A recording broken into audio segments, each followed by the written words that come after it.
ನಮಸ್ಕಾರ ಸ್ನೇಹಿತರೆ, ನಾನು ನಿಮ್ಮ Ashish K Patil. I hope ತಾವೆಲ್ಲರೂ ಕೂಡ ಚೆನ್ನಾಗಿದ್ರೆ ತಿಳ್ಕೊತೀನಿ. ನಾನು ಕೂಡ ಚೆನ್ನಾಗಿದ್ದೀನಿ. ರಾಜ್ಯದ 28 ಲೋಕಸಭಾ ಕ್ಷೇತ್ರಗಳ ಚುನಾವಣೆ ಸಂಪೂರ್ಣವಾಗಿ ಮುಕ್ತಾಯವಾಗಿದ್ದು, ಈಗ ಎಲ್ಲ ಒಂದು ಪಕ್ಷದ ಅಭ್ಯರ್ಥಿಗಳು ಸೋಲು ಗೆಲುವಿನ ನಿರೀಕ್ಷೆಯಲ್ಲಿದ್ದಾರೆ. ಇಂಥ ಒಂದು ಸಂದರ್ಭದಲ್ಲಿ ರಾಜ್ಯದ ಗುಪ್ತಚರ ಇಲಾಖೆ ಒಂದು ಸಮೀಕ್ಷೆಯನ್ನು ಕೈಗೊಂಡು ಒಂದು ವರದಿಯನ್ನು ರೆಡಿ ಮಾಡಿ ಈಗ ನಮ್ಮ ರಾಜ್ಯದ ಮುಖ್ಯಮಂತ್ರಿಗಳಾಗಿರ್ತಕ್ಕಂಥ ಸಿದ್ದರಾಮಯ್ಯನವರ ಕೈಗೆ ತಲುಪಿಸಿದ್ದು, ಈ ಒಂದು ವರದಿಯಲ್ಲಿ ಬಹಳ ಒಂದು ಅತ್ಯಂತ ಆಶ್ಚರ್ಯಕರ ರೀತಿಯ ಒಂದು ಫಲಿತಾಂಶವನ್ನು ಬಹಿರಂಗಗೊಳಿಸಿದೆ ಅಂತ ಈ ಒಂದು ಸುದ್ದಿ ಲಭ್ಯವಾಗ್ತಾ ಇದೆ. ಗೆಲುವಿನ ನಿರೀಕ್ಷೆಯಲ್ಲಿದ್ದಂತ ಎಲ್ಲ ಪಕ್ಷಗಳಿಗೆ ಈ ಒಂದು ವರದಿ ಬಹುದೊಡ್ಡ ಒಂದು ಶಾಕ್ ಅನ್ನು ಕೊಟ್ಟಿದೆ ಅಂತ ಹೇಳ್ಬೋದು. ಬನ್ನಿ ವೀಕ್ಷಕರೇ, ಹಾಗಾದ್ರೆ ಈ ಒಂದು ಗುಪ್ತಚರ ಇಲಾಖೆ ಕೊಟ್ಟಿರ್ತಕ್ಕಂಥ ವರದಿಯ ಪ್ರಕಾರ ಕರ್ನಾಟಕದಲ್ಲಿ ಯಾವ ಲೋಕಸಭಾ ಕ್ಷೇತ್ರದಲ್ಲಿ ಯಾವ ಪಕ್ಷಕ್ಕೆ ಯಾವ ಅಭ್ಯರ್ಥಿಗಳು ಗೆಲ್ತಾರೆ ಅನ್ನೋದನ್ನ ಪೂರ್ತಿ ಒಂದು ಡೀಟೇಲ್ ಆಗಿ ನೋಡೋಣ. ಈ ಒಂದು ಕಾಂಗ್ರೆಸ್ ಪಕ್ಷ ಎಷ್ಟು ಸ್ಥಾನಗಳನ್ನು ಗೆಲ್ಲಬಹುದು, ಹಾಗೆ ಬಿಜೆಪಿ ಪಕ್ಷ ಎಷ್ಟು ಸ್ಥಾನಗಳನ್ನು ಗೆಲ್ಲಬಹುದು, ಜೆಡಿಎಸ್ ಪಕ್ಷ ಎಷ್ಟು ಸ್ಥಾನಗಳನ್ನು ಗೆಲ್ಲಬಹುದು, ಎಲ್ಲವೂ ಕೂಡ ಡೀಟೇಲ್ ಆಗಿ ತಿಳಿಯೋಣ ಬನ್ನಿ. ಅಲ್ಲಿವರೆಗೂ ನನ್ನ ಚಾನೆಲ್ನ ಒಂದು ಸಬ್ಸ್ಕ್ರೈಬ್ ಮಾಡದೇ ಇದ್ದಲ್ಲಿ ಸಬ್ಸ್ಕ್ರೈಬ್ ಮಾಡಿ, ಹಾಗೆ ಬೆಲ್ ಬಟನ್ ಕೂಡ ಒತ್ತೋದನ್ನು ಮರೆಯಬೇಡಿ. ಈ ವಿಡಿಯೋ ತಮಗೆ ಇಷ್ಟ ಆದರೆ ಲೈಕ್ ಮಾಡಿ. ಈಗಾಗಲೇ ಸಬ್ಸ್ಕ್ರೈಬ್ ಮಾಡಿರ್ತಕ್ಕಂಥ ಎಲ್ಲ ಸಬ್ಸ್ಕ್ರೈಬರ್ಗಳಿಗೆ ತುಂಬು ಹೃದಯದ ವಂದನೆಗಳು. ಬನ್ನಿ ನೋಡೋಣ ಈ ಒಂದು ಗುಪ್ತಚರ ಇಲಾಖೆ ನಡೆಸಿರ್ತಕ್ಕಂಥ ವರದಿಯ ಪ್ರಕಾರ ಯಾವ ಅಭ್ಯರ್ಥಿಗಳು ಗೆಲ್ತಾರೆ, ಯಾವ ಅಭ್ಯರ್ಥಿಗಳಿಗೆ ಹಿನ್ನಡೆ ಆಗಿದೆ ಅನ್ನೋದನ್ನ ಸ್ಟೆಪ್ ಬೈ ಸ್ಟೆಪ್ ಎಲ್ಲ ಒಂದು ಲೋಕಸಭಾ ಕ್ಷೇತ್ರಗಳ ಪೈಕಿ ಎಲ್ಲವೂ ಕೂಡ ತಮ್ಮ ಸ್ಕ್ರೀನ್ ಮೇಲೆ ಬರ್ತಾ ಇರುತ್ತೆ. ತಾವು ನೋಡ್ಬೋದು, ಸ್ಕ್ರೀನ್ ಶಾಟ್ ಕೂಡ ತೆಗೆದು ತಮ್ಮ ಹತ್ರ ಇಟ್ಕೋಬಹುದು. ಇದು ಏನು ಫೈನಲ್ ರಿಸಲ್ಟ್ ಅಲ್ಲ, ಇದು ಒಂದು ಸಮೀಕ್ಷೆ, ಒಂದು ವರದಿಯ ಮುಖಾಂತರ ಮಾಡಿದ್ದು. ಬನ್ನಿ ನೋಡೋಣ, ಎಲ್ಲವೂ ಡೀಟೇಲ್ ಆಗಿ ತಿಳಿಯೋಣ.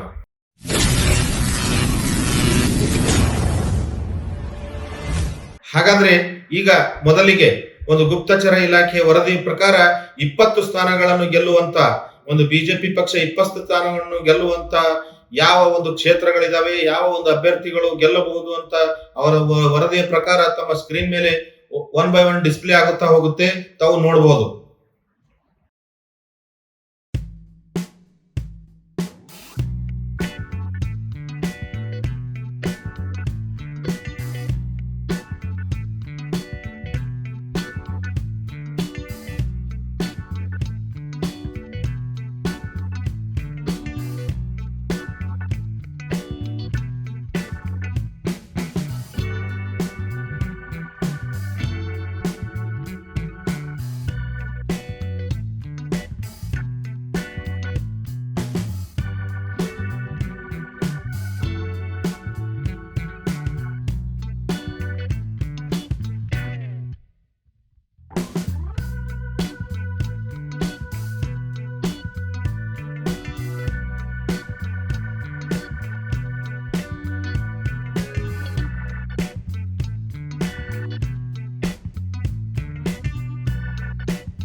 ಈಗ ಒಂದು ಕಾಂಗ್ರೆಸ್ನ ಅಭ್ಯರ್ಥಿಗಳು 6 ಸ್ಥಾನಗಳಲ್ಲಿ ಒಂದು ಕಾಂಗ್ರೆಸ್ನ ಅಭ್ಯರ್ಥಿಗಳು ಗೆಲ್ಲಬಹುದಂತ ಈ ಒಂದು ಗುಪ್ತಚರ ಇಲಾಖೆಯ ಪ್ರಕಾರ, ಒಂದು ವರದಿಯ ಪ್ರಕಾರ ಒಂದು ಕಾಂಗ್ರೆಸ್ನ 6 ಅಭ್ಯರ್ಥಿಗಳು ಯಾವ ಕ್ಷೇತ್ರದಲ್ಲಿ ಗೆಲ್ಲಬಹುದು ಅಂತ ವರದಿಯ ಪ್ರಕಾರ ನೋಡಿ, ಒಂದು ಸ್ಕ್ರೀನ್ ಮೇಲೆ ಬರ್ತಾ ಇರುತ್ತೆ ನೋಡಿ.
ಜೆಡಿಎಸ್ ಪಕ್ಷ ತನ್ನ ಒಂದು 3 ಪಕ್ಷಗಳನ್ನ, ಜೆಡಿಎಸ್ ಬಿಜೆಪಿ ಮಿತ್ರ ಪಕ್ಷ ತನ್ನ 3 ಅಭ್ಯರ್ಥಿಗಳನ್ನ ಕಣಕ್ಕಿಳಿಸಿತ್ತು.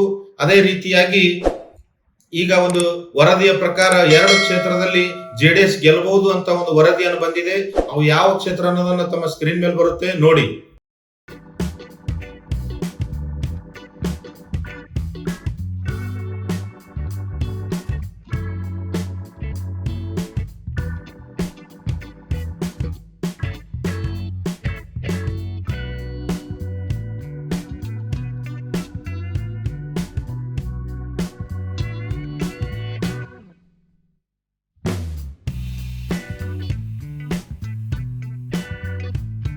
ಆಗಿರ್ತಕ್ಕಂತ ಒಂದು ರಾಜ್ಯದ ಗುಪ್ತಚರ ಇಲಾಖೆ ನಡೆಸಿರ್ತಕ್ಕಂಥ ವರದಿ ಈಗ ರಾಜ್ಯದ ಆಡಳಿತಾರೂಢ ಕಾಂಗ್ರೆಸ್ಗೆ ಬಹುದೊಡ್ಡ ಆತಂಕವನ್ನು ತಂದು ಕೊಟ್ಟಿದೆ ಅಂತ ಹೇಳ್ಬೋದು. ಈಗ ಬಿಜೆಪಿಗೆ ಒಂದು 20 ಸ್ಥಾನ, ಕರ್ನಾಟಕದಲ್ಲಿನ ಟೋಟಲ್ ಆಗಿ 28 ಲೋಕಸಭಾ ಕ್ಷೇತ್ರಗಳಲ್ಲಿ ಬಿಜೆಪಿಗೆ 20 ಸ್ಥಾನ ಹಾಗೂ ಜೆಡಿಎಸ್ಗೆ 2 ಸ್ಥಾನ, ಉಳಿದಂತಹ ಒಂದು 6 ಸ್ಥಾನಗಳನ್ನು ಕಾಂಗ್ರೆಸ್ಗೆ. ಈ ರೀತಿ ಒಂದು ಬಹುದೊಡ್ಡ ಆತಂಕವನ್ನು ಆಡಳಿತಾರೂಢ ಕಾಂಗ್ರೆಸ್ ಪಕ್ಷಕ್ಕೆ ಈ ಒಂದು ವರದಿ ತಂದು ಕೊಟ್ಟಿದೆ. ಹಾಗೆ ವೀಕ್ಷಕರೇ, ತಮಗೆ ತಮ್ಮ ಒಂದು ನಿರೀಕ್ಷೆಯ ಪ್ರಕಾರ ಯಾವ ಕ್ಷೇತ್ರದಲ್ಲಿ ಎಷ್ಟು ಬರಬಹುದು ಅಂತ ಒಂದು ಕಾಮೆಂಟ್ ಮುಖಾಂತರ ತಿಳಿಸಿ. ಏನಾದ್ರೂ ಒಂದು ಡೌಟ್ ಇತ್ತಪ್ಪ ಯಾವುದೋ ಒಂದು ಕ್ಷೇತ್ರದಲ್ಲಿ ತಮಗೆ ಬರಬಹುದು ಅಂತ ತಮ್ಮ ಒಂದು ಕಾಮೆಂಟ್ ಅಲ್ಲಿ ತಿಳಿಸಿ. ಹಾಗೆ ಈ ಒಂದು ವಿಡಿಯೋ ಇಷ್ಟ ಆದಲ್ಲಿ ಲೈಕ್ ಮಾಡಿ, ಚಾನೆಲ್ ನ ಸಬ್ಸ್ಕ್ರೈಬ್ ಮಾಡದಿದ್ದಲ್ಲಿ ಸಬ್ಸ್ಕ್ರೈಬ್ ಮಾಡಿ, ಬೆಲ್ ಬಟನ್ ಕೂಡ ಒತ್ತೋದನ್ನು ಮರಿಬೇಡಿ. ಈಗಾಗಲೇ ಸಬ್ಸ್ಕ್ರೈಬ್ ಮಾಡಿರ್ತಕ್ಕಂಥ ಎಲ್ಲ ನನ್ನ ಪ್ರೀತಿಯ ಸಬ್ಸ್ಕ್ರೈಬರ್ ಗಳಿಗೆ ತುಂಬು ಹೃದಯದ ವಂದನೆಗಳು. ಹೀಗೆ ಮುಂದೆ ಮತ್ತೆ ಸಿಗೋಣ ಮುಂದಿನ ಒಂದು ಮಾಹಿತಿಯಲ್ಲಿ. ಎಲ್ಲರಿಗೂ ಶುಭವಾಗಲಿ. ನಮಸ್ಕಾರ.